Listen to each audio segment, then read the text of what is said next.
बस स्थानकाच्या पाठीमागे असलेल्या कालिका माता मंदिरजवळ स्वतःबद्दल काहीतरी बडबडल्याचा जाब विचारण्यास गेलेल्या एका दोघांनी लोखंडी रॉडने मारहाण करण्यात आली आहे।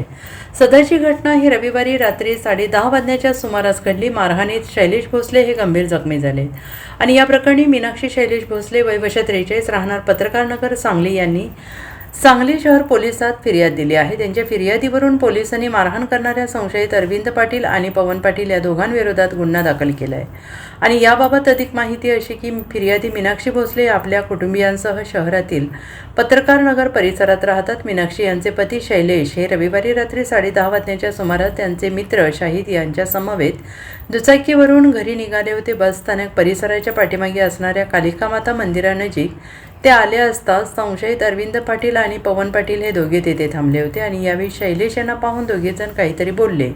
ते काय बोलले याची विचारणा करण्यासाठी शैलेश गेले असता त्यांच्यात वाद झाला आणि यावेळी दोघांनी शैलेश यांना शिवीगाळ करून लोखंडी रॉडने डोक्यात मारहाण केल्याचं फिर्यादीत नमूद केलं आहे। पोलिसांनी संशयित दोघांवर गुन्हा दाखल केला आहे। Bureau report SBN Marathi Sangli.